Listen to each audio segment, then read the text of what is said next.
So after you've tied your double knot, you're gonna go ahead and just wrap around the nails. I like to outline like this. It gives me just, my visual of where to go. And then you'll see steps in your instructions to just kind of wrap and do a crisscross. You can do this before or after you fill in the center. It's completely up to you. I sort of do a mix. What I love is that there's not really any right or wrong way to do this. It's basically coloring, but with string. So you can do the outline first and then the middle, or you can do the middle and then the outline. Just make sure when you are doing this to hold the string tight or else it will unravel. But worst case, you just string it again. I have done that multiple times. So now we're gonna move on to the middle. This part, you can either do a crisscross or like a hatch pattern, and then you can kind of go crazy all over the place. I usually start like this just to get a basic fill going, and then you can switch direction like you see here, where you just sort of turn and do different angle with the string. And then you keep going back and forth, back and forth. Once you've done back and forth a bunch of times, you can sort of just go crazy in whatever direction. If you see certain gaps that you don't like, then you just angle the string between a different set of nails. See, here we go. So you can go sideways, up and down, whichever way you want. Another thing, if you feel like you're running out of room on the nail, you can just use your fingers and press down the whole netting, and that'll give you a little bit more space.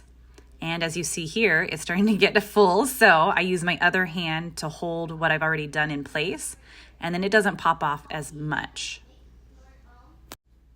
And once you get to this part, it's just about how full you like it. I usually keep going until it's a super solid color, just so that it looks like the mushroom. Each kit usually will have extra string, plus you are gonna want to make sure you don't go super crazy, so you have the white string for the circles in the middle. And again, see if it just pops off, you just sort of keep going.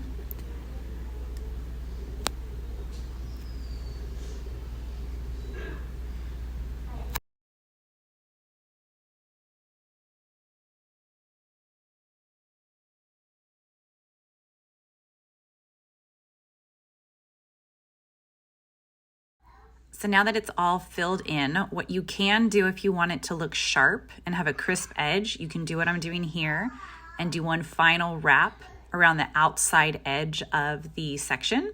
It just makes it sort of, completely filled in, but that is completely optional. Then you just trim it and hold it tight so that you can tie another double knot over any nail in the section, and that is how you're gonna finish it and secure it so that you can move on to the red. I usually do 2 to 3 knots.